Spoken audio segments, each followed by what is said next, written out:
Senador, o senhor foi um dos principais negociadores do parecer 01 da AGU. Na época, me parece, como parte da negociação para a formação de maioria na Câmara para o governo Temer. Como é que foi essa negociação e como é que o senhor conduziu isso? Eu era deputado na época, né? Sim.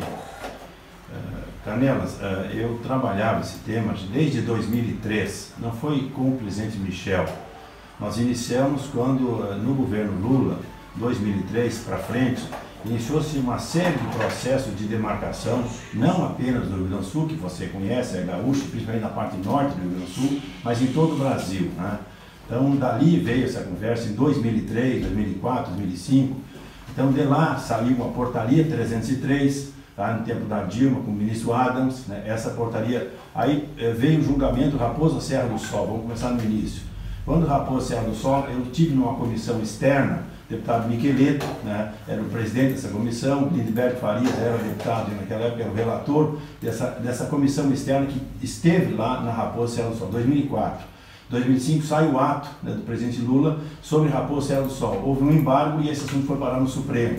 Houve então a decisão do Supremo em cima do caso Raposa Serra do Sol. Essa decisão, o relator era o ministro Aires Brito, né, em cima do marco legal. Essa é a posição lá atrás, 2004, 2005, do julgamento, né, desse processo aí. E a gente vinha cobrando, né, o artigo 231 da Constituição, que ele é claro. O que diz o artigo? As terras que tradicionalmente ocupam. E realmente diz teses que não é a terra que tradicionalmente ocupam, né? E essas teses aí que se contrapõem ao que diz o artigo 231 da Constituição. E aí vem, vamos dizer assim, as alterações e as mudanças legais que isso ocorreram ao longo dessas decisões. O Supremo, sim. Só se me permite, essa mesma decisão que definiu a configuração da Raposa Serra do Sol, o Supremo definiu lá 19 critérios. Condicionantes. Um dos critérios era de que o marco legal da Raposa Serra do Sol se referia à Raposa Serra do Sol. Por que o senhor acha que o que foi definido pela Raposa Serra do Sol vale para todo mundo? O próprio ministro Barroso, que deu sequência a esse processo, quando o Aires Brito se aposentou, ficou no lugar dele o ministro Barroso. Houve uma contestação, né, embargo sobre esse tema, e Barroso depois teve uma decisão, já em 2013, foi relator desses embargos. E ele colocava: a decisão ostenta a força intelectual e persuasiva da mais alta corte do país. Uma das falas do Barroso em cima dessa questão, quando ele analisou os embargos que ocorreram lá em 2005, 2006, depois do decreto do presidente Lula, entendeu? Então ele vem avante e nós insistimos na questão do marco legal. E a surpresa é agora a decisão do atual ministro Fachin, ele desmanchando tudo que a Constituição falou, do artigo 231 lá atrás, e também da própria decisão do Supremo, no caso Raposa Serra do Sol, e depois, mais adiante, esses embargos que foram julgados. Eu estou falando em coisas antes, primeiro, de um parecer do 303, ainda do ministro Adams, que era o advogado-geral da União. Nós cobrávamos muito essa posição em função dos problemas que nós temos no Rio Grande do Sul. Tu conhece, inclusive, a região norte do nosso estado, né? E, nesse sentido, Canelas, o que nós tivemos, né, saiu a portaria 303, e essa portaria depois foi anulada por pressão. Lógico, nós tivemos com a ministra Gleisi Hoffmann, por exemplo, que era ministra-chefe da Casa Civil. Fomos cobrar, eu, o deputado Osmar Serrano, éramos deputados naquele momento, sobre a vigência da portaria 303, que ela unificava, que a União tinha que atender o marco legal da 231 e tinha que atender também as condicionantes do Supremo, né? E depois, estranhamente, ela nos disse isso, textualmente, no que nós tivemos com ela, que eles haviam cancelado a portaria 303, que já vinculava, isso antes do Michel, lá atrás, lá na frente com o Michel, em 2017. Estou falando em 2012, 2013, 2014, quando nós conseguimos essa portaria 303. E nessa, o que ela nos disse?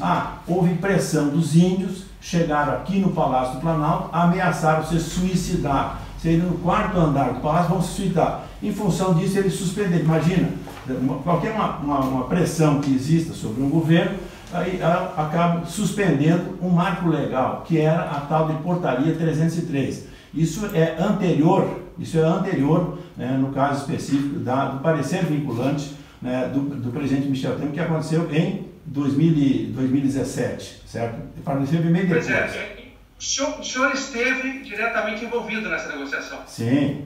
E por que o parecer? Um dia, o doutor Renato Vieira, advogado-geral da União, que trabalhava na Casa Civil, era consultor jurídico naquela época, ele nos deu a ideia de um parecer vinculante. Olha, quem sabe se a AGU, passando por cima daquela resolução, por cima não, complementando aquela resolução 303, portaria 303, fizesse um parecer vinculante, né? E daí que saiu o parecer vinculante, que seria respeitado por todos os órgãos do governo. E nós não temos problema apenas na agricultura. Quem constrói estradas do Brasil inteiro, quem constrói hidrelétricos do Brasil inteiro, em qualquer outro ramo. Então, o governo teria que respeitar essas posições das 19 condicionantes e principalmente o artigo 231 da Constituição. Esse é o fato que aconteceu. E aí veio a portaria, essa parecer vinculante, com a ministra Gleice. Aí era a ministra Gleice, que era advogado-geral da União naquele ato, e que foi construído a partir da fala do doutor Renato, que apareceu esse parecer vinculante. À época, o senhor deu uma declaração dizendo que o parecer da AGU redundaria no cancelamento de 90% dos processos. O senhor lembra disso? Sim, porque o que nós temos hoje? Só no Rio Grande do Sul, Canelas, nós temos em torno de 31 processos de demarcação de 2003 para cá. E no Brasil são mais de 500 processos. Por que isso? Porque realmente, o que diz não parecer vinculante, mas diz a Constituição, quem estava em cima da terra em 5 de outubro de 1988. E aqui é bem claro, os direitos originários sobre as terras que tradicionalmente ocupam. Quem está ocupando em outubro de 88? Não é imemorial. Por isso que eu disse essa afirmação, que os processos seriam extintos, entendeu? Porque eles não estavam em cima da terra em outubro de 88. Quem estava em cima da terra? Você conhece, no Rio Grande do Sul, por exemplo, Mato Preto, Erechim, Erebango e Getúlio Vargas. Quem estava em cima da terra há quase 100 anos? Produtores rurais. Quer dizer, os índios não estavam em cima da terra em 88, em cima de um laudo antropológico, né, que uma antropóloga ali de Santa Catarina, o que ela disse?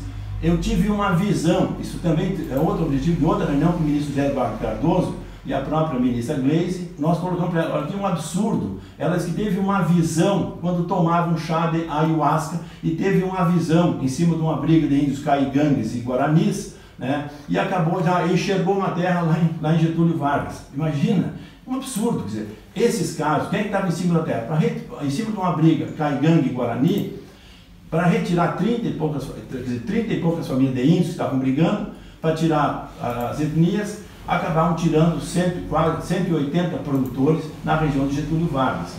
Esses fatos... Agora, sim. Se me permite, essa decisão do Supremo, evidentemente, não diz respeito apenas ao Rio Grande do Sul, mas a todas as terras indígenas do Brasil.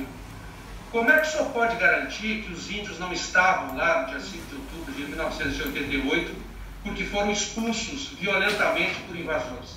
Não, expulso quando? Expulso quando? Esses produtores estavam ali há 50, 60, 100 anos em cima dessas terras. Expulsos em qualquer tempo. Sim, mas... Mas o senhor pode garantir que eles não foram expulsos? Não, aí é uma questão legal do que o Brasil, em 100 anos atrás, se eu pensar assim, eu vou para a praia de Copacabana, aquilo era indígena, qualquer lugar do Brasil hoje, Brasília, Rio de Janeiro, São Paulo, qualquer lugar, os índios andavam pelo Brasil inteiro em 1500 quando nós chegamos aqui. Então, essa é a tese. E por isso eu insisto no artigo 231 da Constituição. Nós temos que interpretar esse artigo, não é alguém interpretar como quer. A Constituição é clara. Quem fez a Constituição? Asdrubal Bentes, hoje falecido, era deputado lá pelo Pará, ele dizia, Luiz Carlos, quando nós fizemos, eu fazia porque ele era parlamentar pelo Pará, hoje é falecido, mas outros deputados estão vivos. Quando eles fizeram a Constituição de 88, o que eles quiseram dizer? Quem estava em cima da terra em 88, não é posse imemorial. Se eu pegar posse imemorial, vale para qualquer época. Não, a Constituição brasileira é clara, ponto. É só por isso que eu estou falando. Eles argumentam que a expressão marco temporal não está na Constituição.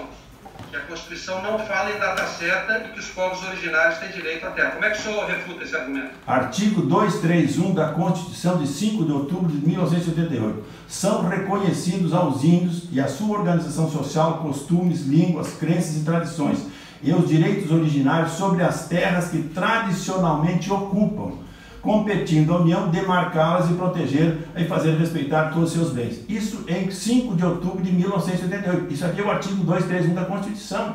Então, eu interpretar diferente, eu estou rasgando a Constituição.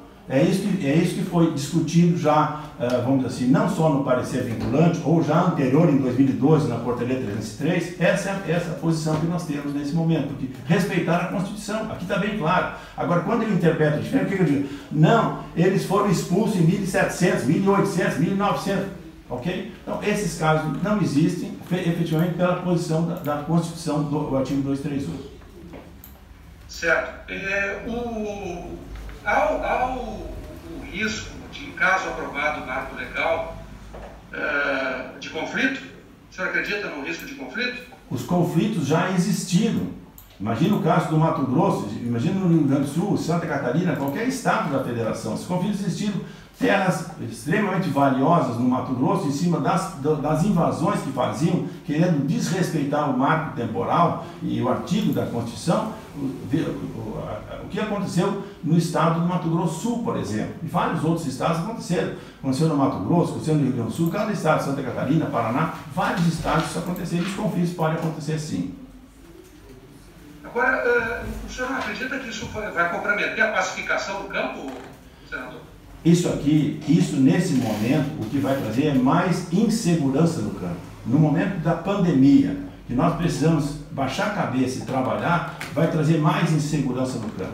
Se nós interpretarmos, aqui nós temos problemas indígenas. Veja que nós temos no Brasil, Canela, 117 milhões de hectares de terra com índios no Brasil. 117 milhões. Segundo dados do IBGE, nós temos 800 e poucos mil índios no Brasil. E quando eu discuti esse assunto de 2003 para frente, órgãos nacionais, tipo CIMI ou internacionais, assim, que eles queriam mais 7% do território brasileiro, queriam chegar a 20% do território brasileiro. O que é 117 milhões de hectares, Canela? Isso é o estado do Rio Grande do Sul, é o estado de Santa Catarina, é o estado do Paraná e o estado de São Paulo. Mais ou menos, se eu somar esses 4 estados do sul do país, da área dos índios. Agora querem mais hectares de terra. Veja, é complicada essa posição. Se já não existe parte do mundo que tenha 13, 14% do seu território como reservas indígenas. E tem no Brasil hoje, certo? Agora querem mais terras. A gente tem país do mundo que tem indígenas como o Brasil tem, né? Nós temos 800 e poucos mil índios no Brasil. 500 e poucos vivem em cima das terras. 500 e poucos mil vivem em cima das terras. São dados do IBGE. Os outros estão aonde? Estão nas cidades, estão por aí no Brasil inteiro, entendeu? Esse é o caso que nós temos aqui. Então, não, se precisa mais terra, ok. Agora, o outro ponto importante. A lei que falava nesse assunto aqui expropriava estas famílias de Sananduva, por exemplo, Passo Grande, Rio Forquilha, você conhece, ou Mato Preto, Getúlio Vargas, estando apenas essas duas. Imagine eu retirar 1.910 hectares de 181 famílias ali em Sananduva e Cacique-Domo, que eles eram os donos das terras. Agora, se eu sou o dono, eu tenho escritura, eu tenho documento de dezenas de anos que imigrantes alemães, italianos, poloneses vieram colonizar o Rio Grande, depois o Brasil inteiro. Ou no caso do Mato Preto, 4.230 hectares, 360 famílias, para colocar 35 famílias expropriado, eu não te pago nada pela terra. Também não é justo esse outro aspecto que tem, expropriação, né? É um outro problema que nós enfrentamos aqui. Certo. O senhor é um homem do campo, certo? Sim. Engenheiro técnico agrícola, engenheiro agrônomo, produtor rural. Quando a palavra terra é falada, o que lhe vem à cabeça? A minha luta, eu sou produtor, estou produzindo alimentos, e terra é o que eu estou fazendo, trabalhando, assim que eu me formei na escola. O teu pai também era engenheiro agrônomo, eu também sou engenheiro agrônomo e vim para a terra. Entendeu? Meus antepassados, quando vieram ao Brasil, trabalhavam com terra e lá, depois, quando eu me formei em Santa Maria, vim trabalhar com a terra quando eu cheguei em São Borja. Então, o significado de terra, como que o senhor conceitualmente, como é que o senhor conceitua a terra? A terra é um bem, né, que nós temos aqui hoje para poder gerar riquezas, para alimentar a população brasileira, a população mundial, pronto. Certo. Tá bom, senador, muito obrigado. domingo sai a matéria. Ok. Tá bom? Valeu, Tia.